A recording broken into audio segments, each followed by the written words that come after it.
Bonjour à tous, je vous ai présenté les raisons de ma passion du Havron à trouver un signe pour I. Level H. MINT, je vais me présenter pour que vous me connaissiez mieux dans la première vidéo. J'ai expliqué que je suis né entendant.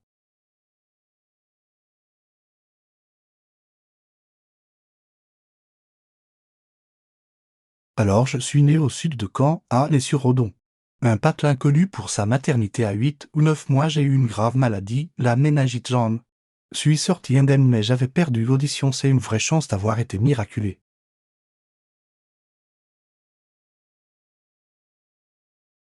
Mes parents désemparés ont instinctivement demandé où est-ce qu'il fallait prendre l'LSF. Mauvaise réaction du médecin qui a repris mes parents en disant que non. Non, c'est à l'enfant de s'adapter, il doit apprendre à réaliser, à parler. Faire de l'orthophonie et surtout ne jamais signer sinon son niveau baissera.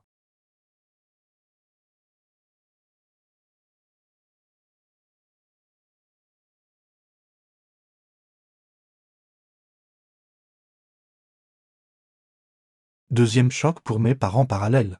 Ils s'étaient renseignés sur l'accompagnement médical et scolaire en visitant les écoles spécialisées. Résultat, ils étaient dégoûtés. Les enfants sauront leur parcours prédéterminé par les équipes spécialisées et ont décidé de déménager pour vivre en région parisienne. On a vécu dans le 9,3. Pourquoi? D'une. Un suivi médical complet et compréhensif. J'ai donc été implanté car il le fallait avant que je ne puisse jamais avoir un implant, et heureusement que le docteur était ouvert car il disait à mes parents que je pouvais être implanté maintenant, mais qu'en grandissant si l'envie me prenait de l'enlever je pouvais. Et il encourageait mes parents à apprendre la LSF pour que j'aie la possibilité de maîtriser les deux langues.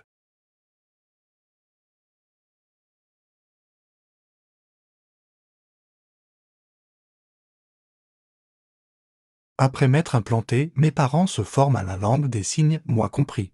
À Lift, la formatrice était Marie-Thérèse Huillet, elle m'a donné ce nom-signe.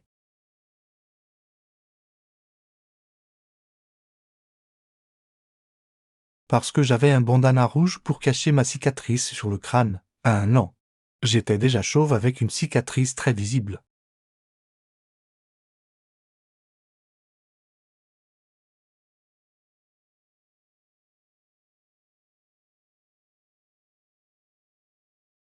Paille, rouge, j'aurais préféré le bleu, le rouge c'est la couleur des ennemis du HAC, bref.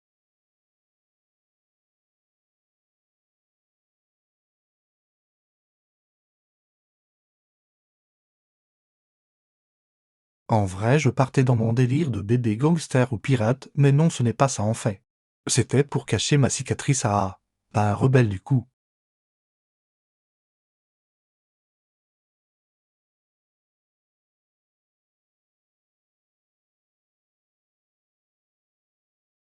Plus tard, ma sœur naît entendante. A vite acquis la langue des signes. C'est pour ça qu'à son entrée on l'a pris pour une sourde. Ah, ça veut donc dire que j'ai déjà été bercé dans la langue des signes quand j'étais petit.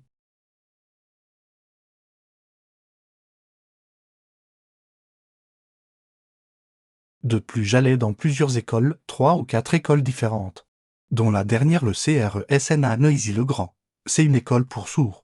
Il y avait la LSF dans la récrène, même si on n'a eu aucun enseignement en LSF.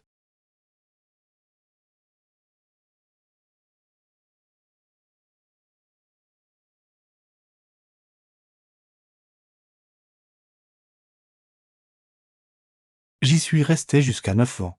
J'ai fait ma CM2 à Ronchine. Enfin, on a déménagé à Villeneuve d'Ascq. À côté de l'île d'ailleurs, big up à Villeneuve d'Ascq.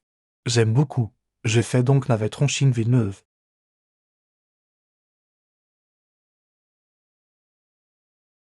C'est à cette période que mon évolution personnelle et identitaire prend une tournure différente. Je régresse presque.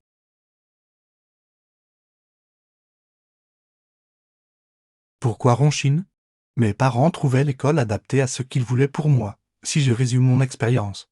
Lilloise, je vais dire qu'il y a deux choses, au niveau de vie sociale ça allait.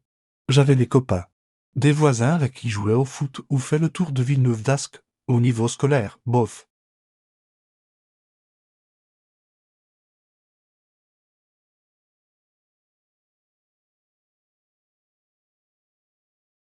En CM2, il y avait une petite classe de 4 sourds dans une école d'entendants. En plus, j'avais un rythme. J'avais du mal à suivre, la langue des signes y était moins présente par rapport à avant. Les sourds oralisaient beaucoup. Même les encadrants ne signaient pas beaucoup, mais chose étonnante. Même à la récré, les enfants ne signaient pas tant que ça.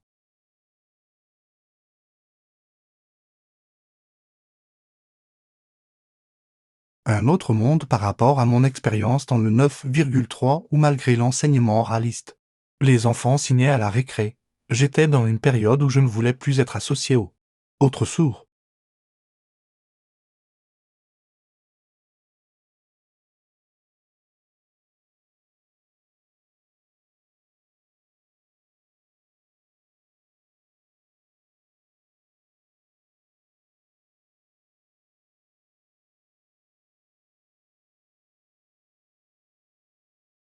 Petite info importante, plutôt grave, mes parents s'étaient battus pour que j'entre dans ce collège. Plusieurs réunions ont été organisées. Il y en avait une en particulier où l'équipe éducative et médico-sociale de Ronchine a fait comprendre à mes parents, votre fils ne fera jamais l'université. Ni il en a ni les études supérieures longues, impossible. Choqués, mes parents ont vite quitté la réunion, bien évidemment. Ils ont essayé de retenir et d'arranger les choses avec mes parents, mais ils étaient intransigeants. Où les demandes sont acceptées ou ils partent, dès que j'ai pu intégrer dans le collège où je voulais aller. Il a fallu en arriver là tant les instituts spécialisés en bas. Dévaloriser les enfants sourds. J'ai eu de la chance.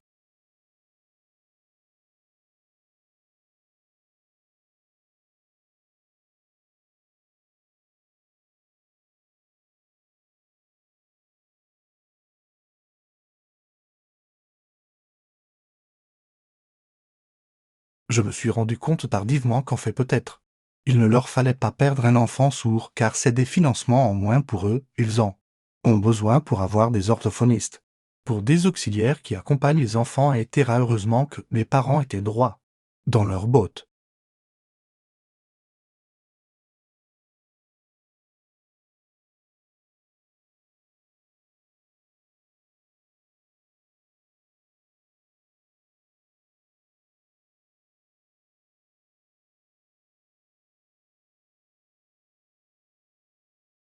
En vrai, j'ai remarqué que les sourds qui vont dans les filières générales sont ceux qui ont encore un peu d'audition, ceux que les médecins considèrent comme sourds profonds. Je déteste ce mot de même que malentendants sont laissés pour compte. Par contre, s'ils entendent un peu, ils se démènent pour les accompagner.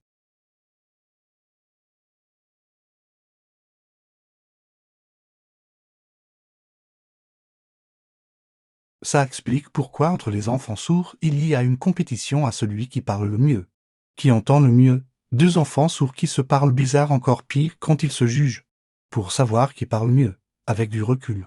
C'est effarant. C'est à ce moment-là que je perds mon identité sourde. En partie de mon fait, mais aussi à cause de l'environnement où j'étais. Plus tard qu'à sera encore pire.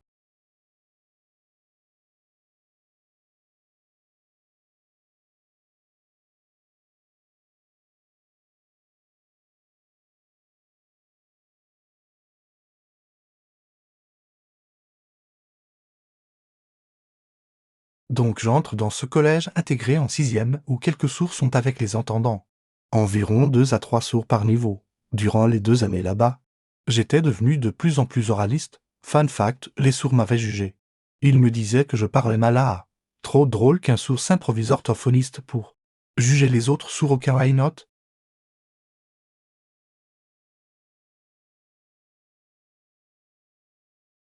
Donc je faisais des efforts pour bien parler. Pour être comme un entendant, donc évidemment, mon identité se dilue carrément.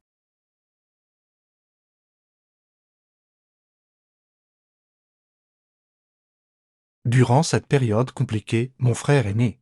À Villeneuve d'Ascq du coup, il avait déjà très envie d'apprendre la langue des signes, mais malheureusement j'étais dans une période de déni. Du coup mon frère a un niveau de langue des signes un peu en dessous de ma sœur.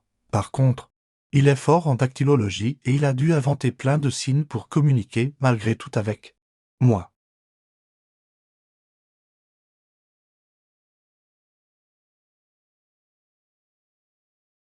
Il a fait d'énormes efforts même si ce ne sont pas des signes conventionnels, ils sont logiques, originaux et cohérents. Par exemple, nous avions une passion commune pour les mangas et bien. Mon frère trouve des tonnes d'idées de signes des personnages, chapeau à lui. Voilà à peu près comment mon parcours scolaire s'est construit en parallèle à mes pertes de repères. Mais le pire est à venir.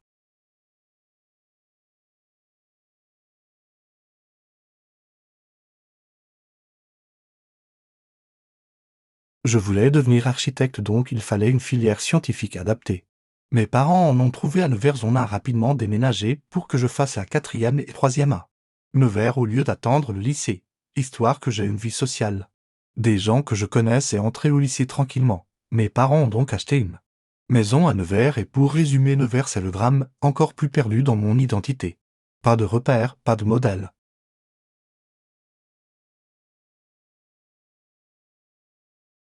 Imaginons un arbre. Il a besoin de racines pour s'ancrer et grandir. Eh bien moi je n'avais aucune racine, rien. J'ai grandi de façon chaotique.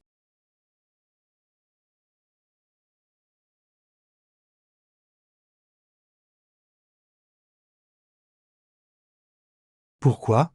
Vie sociale et honte de la scolarité pas au fouf 3. Je continuais à réaliser coûte que coûte pour ressembler aux entendants.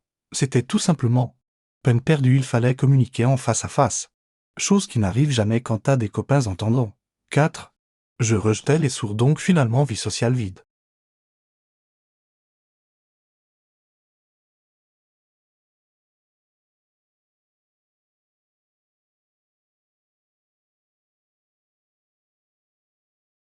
Bon, je le dis cash, les sourds à Nevers. C'est comment dire pas des modèles, quoi, il me paraissait tellement bizarre que je fuyais les sourds ma 3e. Mes parents ont reçu un appel du coordinateur de projet pour les sourds du lycée, qui m'intéressait. En gros, ils demandèrent à mes parents de refuser l'interprétariat en LSF et de rejeter la langue des signes, qu'il fallait absolument moraliser, sinon le niveau baisserait.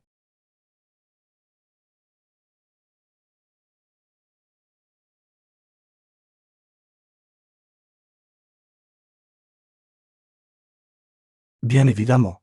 Mes parents n'ont pas cédé et faisaient valoir le droit des sourds, donc je ne suis pas allé dans ce lycée, mais dans un autre. Alors à l'époque je n'étais pas encore sensibilisé sur les différences entre interface ou INT, RP, R, accent grave, T, etc. Mais je savais que la langue des signes m'aidait beaucoup malgré tout.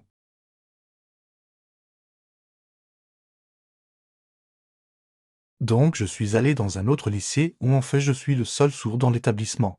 Téléphone. Seul au monde, le film. Ma vie sociale a été catastrophique pendant 2 ans. Ça s'est amélioré en terminale. C'était une souffrance d'avoir été isolé et en plus de n'avoir aucun repère.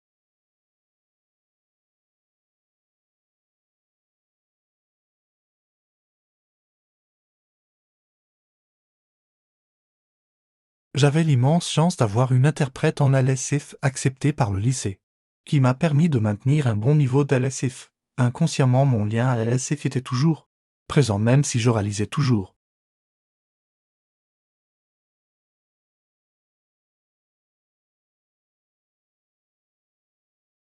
Et deuxième chose, à l'époque il y avait Web Saoud, un média. C'était une bouffée d'air frais. Il y avait notamment un monsieur qui avait une belle langue des signes très visuels que j'admirais vraiment. Il me manquait simplement la pratique. Bac S réussi, je change d'avis, pas d'architecture, j'opte pour histoire à Caen.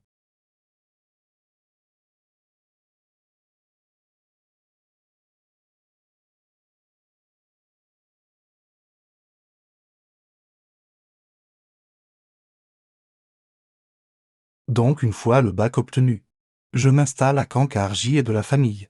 Mais en plus depuis tout petit je fantasmais beaucoup sur la Normandie. Pour moi c'est la meilleure région à petite vie tranquille pour commencer.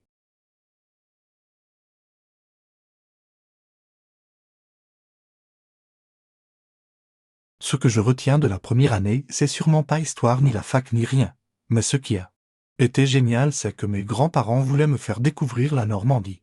M'ont emmené une journée au Havre. Le Havre. Yes.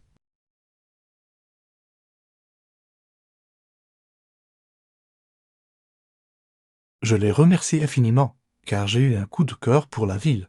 J'aimais les ports, les paysages industriels portuaires malgré la pollution, Et en prime, il faisait beau. J'ai découvert le centre-ville magnifique avec des lumières du jour.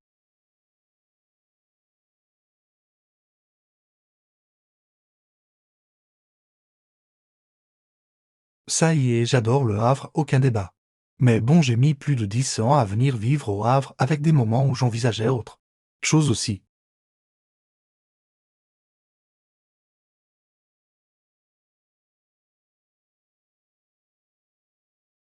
C'est bon. Maintenant, je suis à vrai. Le t-shirt le montre bien, j'espère. Ah.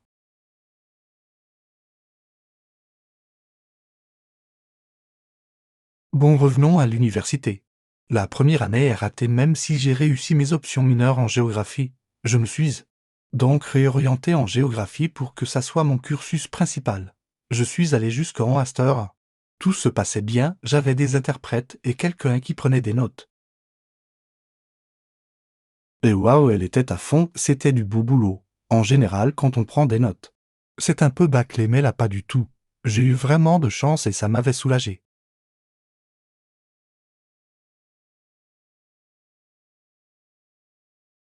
Après une licence réussie, j'entre en master. Au premier semestre, c'était nickel. En plus, notre promotion avait fait un stage au Havre pour une semaine. Chaque groupe devait exposer des thèmes différents, le port, le centre-ville, les commerces, Sainte-Adresse, etc.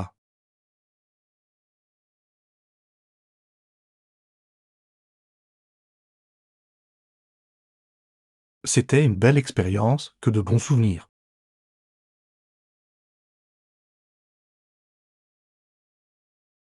Au deuxième semestre. Ah, je voulais faire un mémoire sur les villes portuaires, donc le Havre m'intéressait même si d'autres petites villes normandes pouvaient m'intéresser aussi.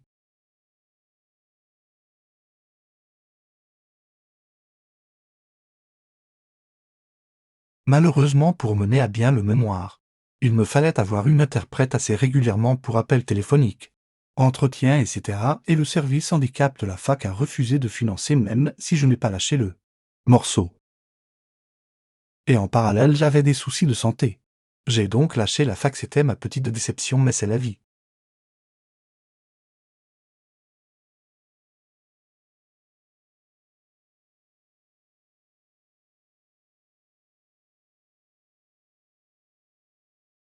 Après la fac, j'ai contacté un monsieur que je connaissais. Alors pour moi, ce monsieur c'est une lumière pour quand j'explique, je dis quand mais je fais mention à la communauté de sourds de Caen, pas à la ville. Sans lui, rien de ce qui existe actuellement à Caen ne serait arrivé.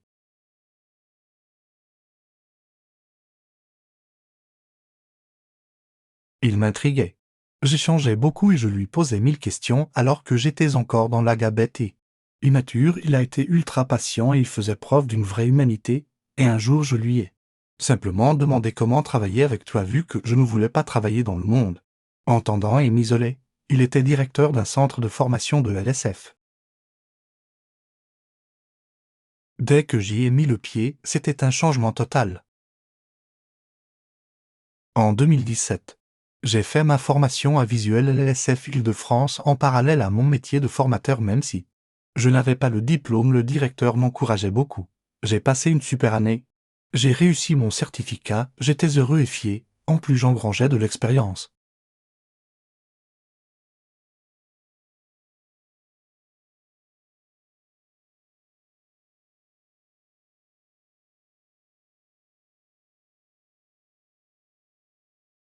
Anecdote, dans l'ensemble des notes. Il y avait une note sur un exposé libre. J'avais pris le Havre puisque c'était les 500 ans du Havre à l'époque. C'était le moment où j'étais le plus fier, résultat incroyable. Une camarade de classe me disait même que si elle voulait visiter le Havre, elle ferait appel à moi. Bon, je ne suis pas guide mais je prends le compliment.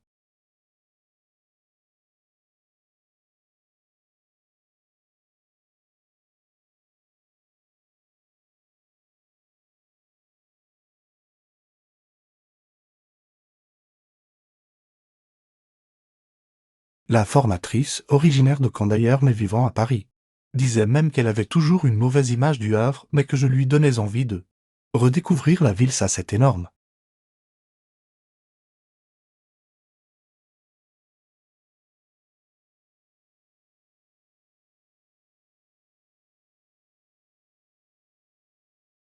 C'est comme si j'avais réussi à donner une autre vision du Havre.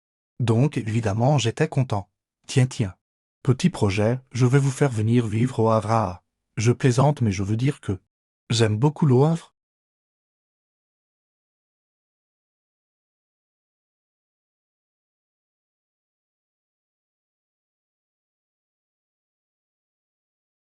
Mon parcours suivait son chemin, mais j'avais cette envie de faire quelque chose au Havre. Tout me reliait à cette ville. J'ai donc décidé de vivre au Havre. Et là, Chessini peut démarrer.